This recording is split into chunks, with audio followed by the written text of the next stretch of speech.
안녕하세요. 임정환 선교사입니다. 함께 기도하시고 오늘 강의 시작하도록 하겠습니다. 하나님, 나의 하나님, 감사합니다. 오늘 하늘에서는 눈이 내리고 날씨는 춥지만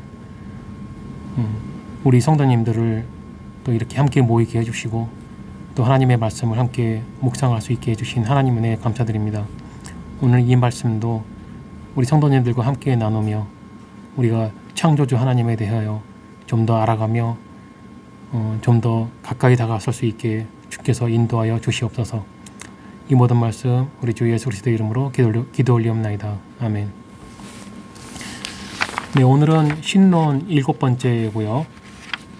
주제는 창조주 하나님 2번째입니다. 지난번 강의에서 저는 여러분들께 소교리 문답 제1문을 소개하면서 우리는 아버지 하나님의 뜻을 이루어드리기 위해서 존재하는 것이라고 설명했습니다.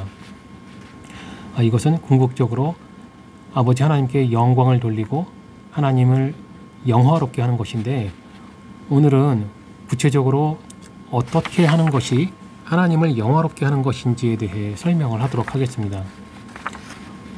소교리 문답 제1문을 다시 한번 읽어드리겠습니다. 사람의 제일 되는 목적이 무엇인가? 답변: 사람의 제일 되는 목적은 하나님을 영화롭게 하는 것과 영원토록 그를 즐거워하는 것이다. 네, 고린도전서 10장 31절에 이런 말씀이 있습니다. 그런즉 너희가 먹든지 마시든지 무엇을 하든지 다 하나님의 영광을 위하여 하라. 고린도전서 10장 31절을 읽어보면 마치 우리들이 어떻게 하면 하나님을 영화롭게 하는 것인지를 설명한 것 같습니다.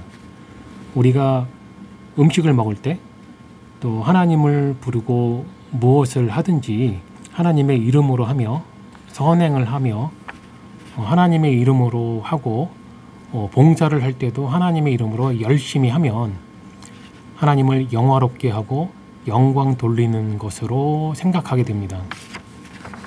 실제로 많은 교회에서 이렇게 가르치고 있습니다. 그러나 이러한 생각들이 곧 하나님을 잘못 알고 있는 사람들이 행하는 우상 숭배의 생각입니다. 이 기독교 분파 중에서는 알미니언주의 신학적 해석을 하는 사람들이 그러하고 자유주의 신학적 해석을 하는 사람들이 그렇습니다. 하나님은 우리가 영광을 돌려야만 영광 받으시는 분이 아니십니다. 우리가 영화롭게 하지 않으면 영화롭지 않은 분이 아닙니다.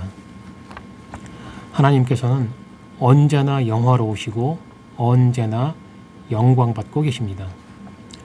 우리가 하나님을 영화롭게 하든지 하지 않든지 하나님께서는 언제나 영화로우십니다.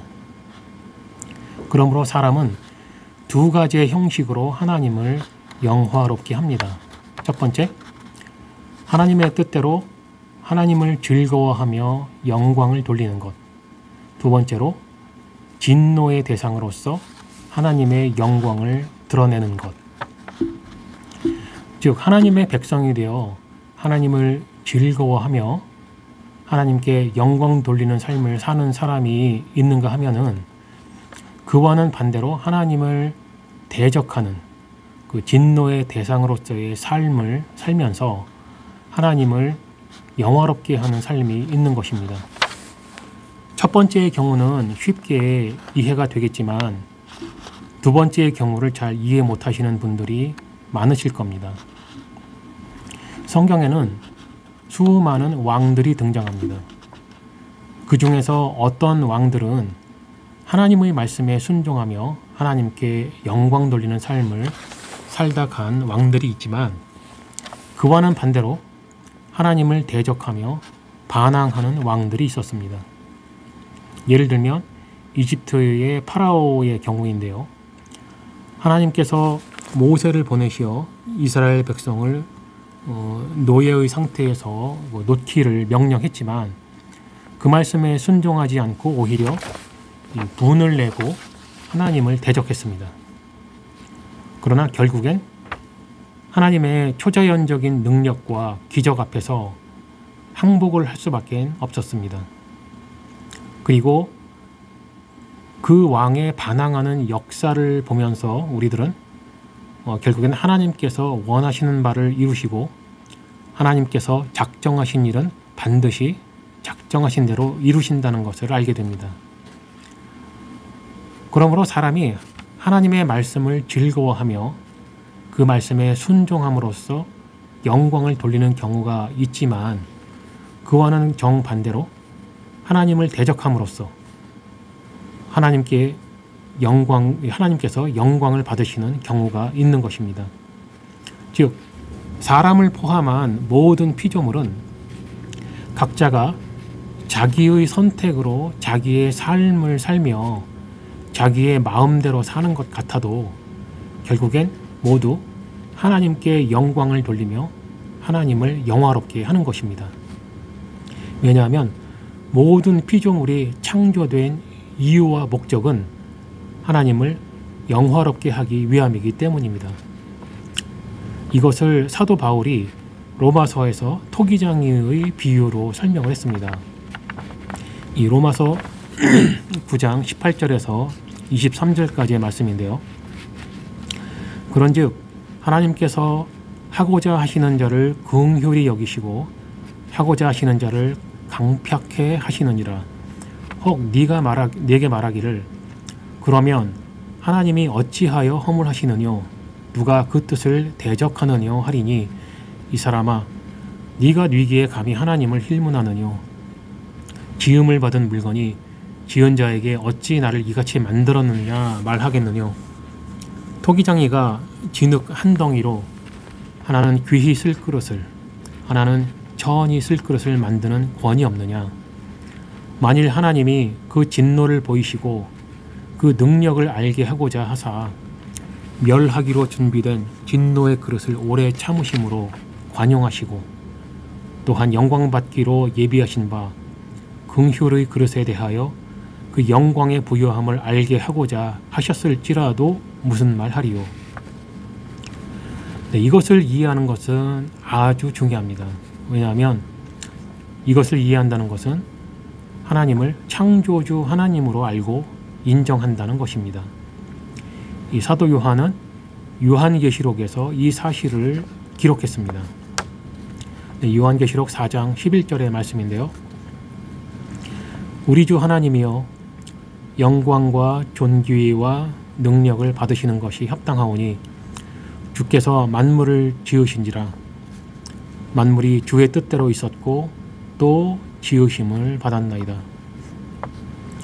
이 사도 요한의 기록처럼 하나님께서는 만물을 창조하셨고 하나님의 뜻대로 만물이 있었습니다. 그러므로 이러한 구절을 통하여 우리는 사람을 포함한 모든 만물은 하나님의 뜻대로 존재한다는 것을 알 수 있는 것입니다. 그리고 만물은 들리는 소리가 없어도 하나님의 영광을 나타내는 그 소리가 온 세상에 전달되고 있습니다. 시편 19편 1절에서 6절에 이런 말씀이 있습니다. 하늘이 하나님의 영광을 선포하고 궁창이 그 손으로 하신 일을 나타내는도다. 날은 날에게 말하고 밤은 밤에게 지식을 전하니 언어가 없고 들리는 소리도 없으나 그 소리가 온 땅에 통하고 그 말씀이 세계 끝까지 이르도다. 하나님이 해를 위하여 하늘에 장막을 베푸셨도다. 해는 그 방에서 나오는 신랑과 같고 그 길을 달리기 기뻐하는 장사 같아서 하늘 이 끝에서 나와서 하늘 저 끝까지 운행하며 그 온기에서 피하여 숨는 자 없도다. 이 세상 모든 만물은 하나님께 영광 돌리도록 창조되었습니다. 시편 19편의 기록처럼 이 세상 모든 창조물에게서 하나님의 영광과 하나님의 하신 일을 볼 수 있습니다. 그렇다면 이제 우리가 어떻게 하나님을 영화롭게 하며 그를 영원토록 즐거워할 수 있는지에 대해 생각해 보겠습니다. 이제 우리들 스스로는 하나님을 영화롭게 할 수 없다는 것을 알게 되었습니다. 나 개인의 삶을 어떻게 살든지 결국엔 하나님을 영화롭게 한다는 것을 알았습니다. 다만 하나님의 백성으로서 구원받고 하나님을 즐거워하며 영광을 돌리느냐 아니면 진노의 대상이냐 하는 것이 중요해졌습니다. 하나님을 창조주로 알고 인정하는 사람들은 나를 어떻게 창조하셨는지를 알고 싶어 합니다. 우리가 죄로 타락했고 하나님 앞에 죄인이라는 것을 알고 있습니다. 그렇다면 타락하기 이전에 우리는 어떤 상태였을까요? 죄가 없었던 사람의 상태는 온전히 하나님께 영광을 돌리며 하나님께만 집중하는 상태였습니다. 마음의 중심에 늘 하나님이 있었고 하나님을 사랑했습니다. 그러나 죄를 짓고 타락한 이후에는 마음 중심에 있던 하나님을 밀어내고 자기 자신을 두었습니다. 이때부터 사람은 자기의 모든 능력과 생각을 오직 자기 자신만을 위해 사용한 것입니다. 동산 중앙에 있었던 선악과를 따먹고 죄를 지었다는 것은 누구나 아는 사실입니다. 그러나 선악과를 따먹은 행위가 가지고 있는 진정한 죄로서의 의미가 과연 무엇이었을까요? 그것은 곧 선악에 대한 판단 기준입니다. 선악과를 따먹기 이전에는 선악에 대한 판단 기준이 하나님이었습니다. 그러나 선악과를 따먹으면서 사람에게 선악의 판단 기준은 자기 자신이 된 것입니다. 누가 뭐라 하든 내가 선택하는 것이 선이며 악이라는 것입니다. 곧 자기가 자기 자신에게 하는 말을 따르는 것입니다. 하나님 판단 기준의 죄이며 악은 하나님의 말씀에 순종하지 않는 것입니다. 왜냐하면 하나님의 말씀에 순종하지 않는다는 것은 곧 하나님과 다른 생각을 한다는 것입니다. 우리가 하나님을 창조주로 알고 인정한다면 하나님은 옳고 나는 틀린다는 것을 인정하게 될 것입니다. 그러나 사람은 죄를 짓고 타락한 이후로부터 나 자신이 세워놓은 선이라는 기준에 하나님이 맞지 않으면 아무리 하나님일지라도 틀렸으며 옳지 못하다고 판단하며 선언을 해왔습니다. 이것이 곧 진정한 죄이며 악입니다. 그리고 그에 대한 결과는 영원한 사망입니다. 이 비참한 상황을 그냥 버려둘 수 없었던 그 죄인을 향한 하나님의 사랑은 독생자를 우리에게 주시기까지 하셨던 것입니다.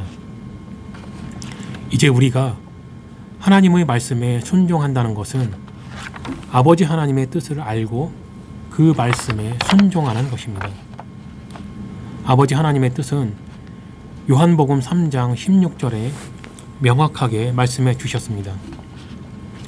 하나님이 세상을 이처럼 사랑하사 독생자를 주셨으니 이는 저를 믿는 자마다 멸망치 않고 영생을 얻게 하려 하심이니라. 지금의 우리가 하나님을 영화롭게 하는 실제적인 방법은 하나님께서 보내신 독생자를 믿고 영생을 얻는 것입니다. 이것이 곧 아버지 하나님의 뜻입니다. 그리고 그 뜻을 알고 마음에 즐거워하는 것이 곧 하나님을 즐거워하는 것입니다. 요한복음 6장 40절에서 예수님께서는 다시 한번 아버지 하나님의 뜻에 대해 말씀하셨습니다. 내 아버지의 뜻은 아들을 보고 믿는 자마다 영생을 얻는 이것이니 마지막 날에 내가 이를 다시 살리리라 하시니라.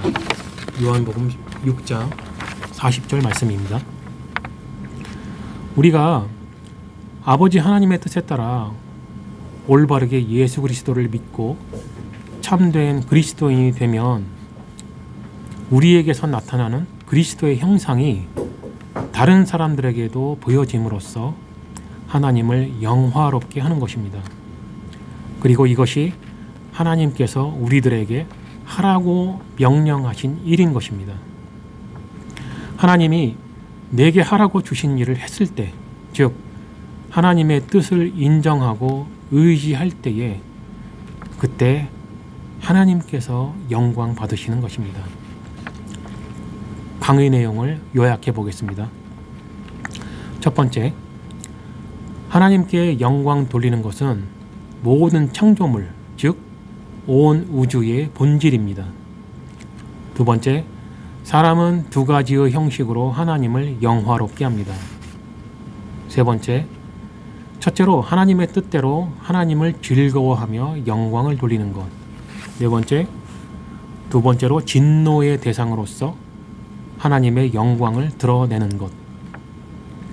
다섯 번째, 모든 피조물이 창조된 이유와 목적은 하나님을 영화롭게 하기 위함입니다.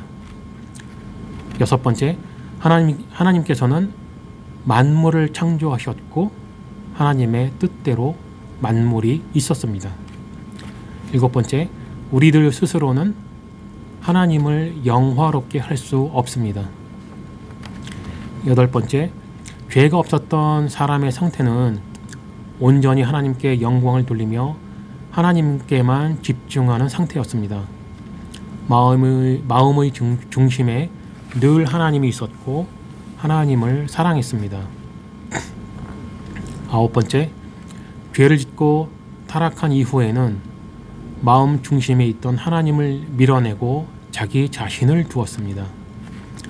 열 번째, 선악과를 따먹기 이전에는 선악에 대한 판단 기준이 하나님이었습니다. 그러나 선악과를 따먹으면서 사람에게 선악의 판단 기준은 자기 자신이 된 것입니다. 11번째, 하나님 판단 기준의 죄이며 악은 하나님의 말씀에 순종하지 않는 것입니다. 왜냐하면 하나님의 말씀에 순종하지 않는다는 것은 곧 하나님과 다른 생각을 한다는 것입니다.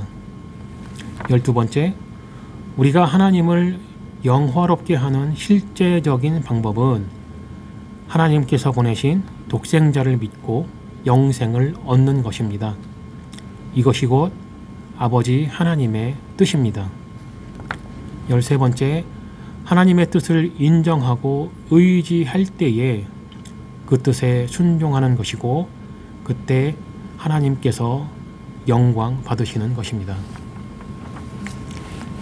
함께 기도드리고 오늘의 강의를 마치도록 하겠습니다. 전능하신 나의 아버지 하나님,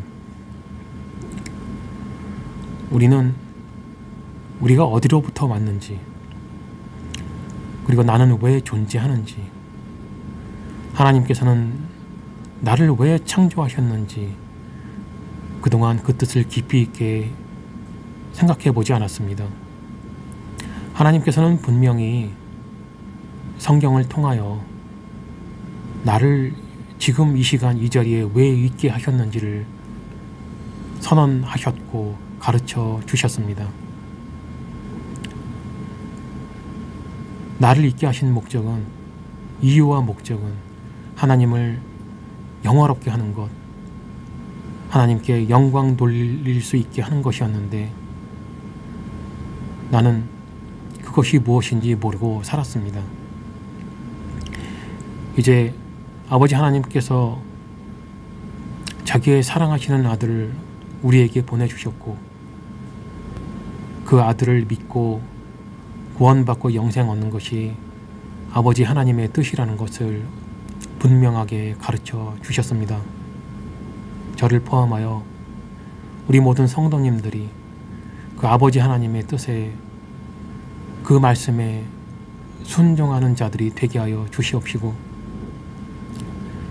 우리 주 예수 그리스도를 믿고 참된 그리스도인이 되어 우리에게서 나타나는 예수 그리스도의 형상을 다른 사람들에게 비추어주는 거울과 같은 삶을 살 수 있게 하여 주시옵소서. 이 모든 말씀 우리 주 예수 그리스도의 이름으로 기도 올리옵나이다. 아멘.